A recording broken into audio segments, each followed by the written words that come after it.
بسم اللہ الرحمن الرحیم۔ حضرت امام مالک مدینے کے در دیواروں کو چومتے ہوئے جاتے تھے۔ یہ بھی ایک مشہور واقعہ ہے کہ حضرت امام مالک رضی اللہ تعالی عنہ مدینہ طیبہ کی گلیوں کوچوں سے گزرتے تو شہر محبوب کی پرانی عمارتوں کی دیواروں کو بوسہ دیتے اور چومتے۔ کسی نے پوچھ لیا کہ آپ کی ذات بہت بلند و بالا، آپ امت کے پیشوا اور امام ہیں، آپ کا ہر عمل بندگان خدا کے لیے روشن مینارہ ہے اور وسیلہ ہدایت ہے، آپ ان قدیم اور بوسیدہ دیواروں کو کیوں چومتے ہیں؟ ان کو بوسہ دینے کی کیا وجہ ہے؟ تو حضرت امام مالک رضی اللہ عنہ نے ارشاد فرمایا، مدینہ طیبہ کے راستے ہیں اور یہ دیواریں ان راستوں کے قریب ہیں جب ہمارے آقا کریم صلی اللہ علیہ وسلم ان راستوں سے گزرے ہوں گے۔ سبحان اللہ۔ میرے سرکار مصطفیٰ صلی اللہ علیہ وسلم کا جسم پاک اور جسم پاک کا پیراہن مبارک کپڑا شریف کبھی نہ کبھی ان دیواروں سے مس ہوا ہوگا، اس لیے میں ان مبارک دیواروں کو چومتا ہوں۔ پوچھنے والے نے کہا، آپ دین و شریعت کے امام و پیشوا ہیں، دین مجھ سے زیادہ جانتے ہیں، تو بتائیے کہ سرکار مدینہ صلی اللہ علیہ وسلم کی عادت شریفہ راہ چلنے میں کیسی تھی؟ یہ تو بچوں کی عادت ہوتی ہے کہ دیواروں سے کھیل کرتے ہوئے گزرتے ہیں۔ تو حضرت امام مالک جواب دیتے ہیں کہ میں نے مانا کہ ہمارے آقا صلی اللہ علیہ وسلم کا جسم پاک اور مبارک ان دیواروں سے مس نہیں ہوا ہوگا، لیکن جب ہمارے آقا صلی اللہ علیہ وسلم ان راہوں سے گزرے ہوں گے تو آپ کی پیاری نظر و نگاہ نے ان دیواروں کو ضرور دیکھا ہوگا۔ تو پھر پوچھنے والے نے کہا کہ امام صاحب، ہمارے نبی مصطفیٰ کریم صلی اللہ علیہ وسلم جب راستے میں چلتے تھے تو سر جھکا ہوتا تھا اور نگاہیں نیچی کر کے چلتے تھے، تو آپ بتائیے کہ جب سر جھکا ہوگا اور نگاہیں نیچی ہوں گی تو دیواروں پر نگاہ کیسے پڑی ہوگی؟ تو جواباً حضرت امام مالک ارشاد فرماتے ہیں کہ تمہارے کہنے کے مطابق ہم نے مان لیا اور تسلیم کر لیا کہ ہمارے پیارے آقا کریم صلی اللہ علیہ وسلم کا جسم مبارک اور نہ ہی کپڑا مبارک ان دیواروں سے لگا ہے اور نہ ہی مس ہوا ہے اور نہ ہی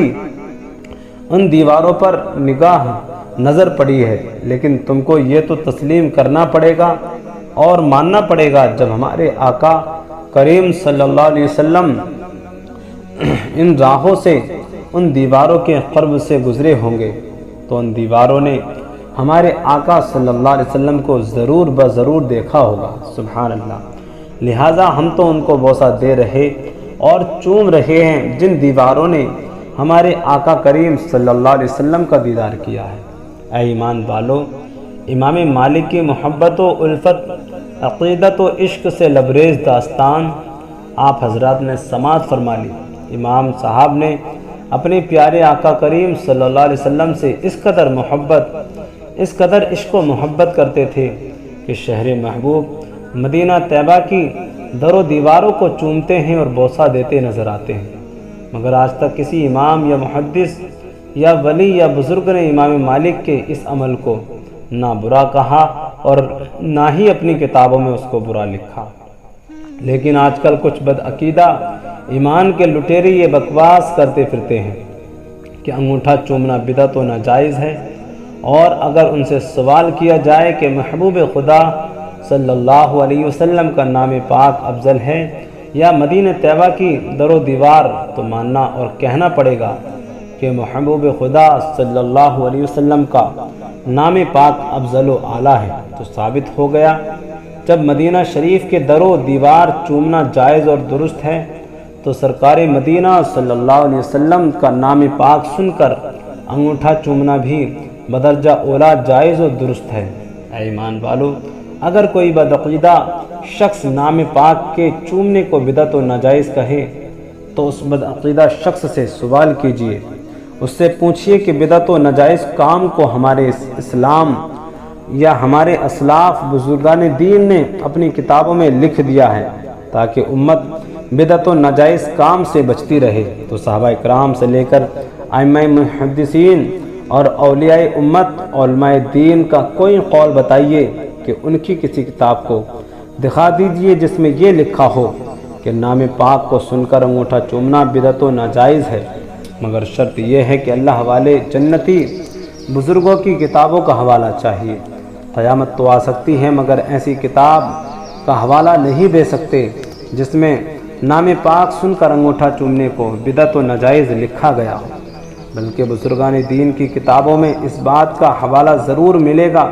کہ نام پاک سن کر انگوٹھا چومنا سنت و مستحب ہے، جیسا کہ حضرت علامہ مولا علی قاری رحمۃ اللہ علیہ فرماتے ہیں کہ نام پاک سن کر انگوٹھا چوم کر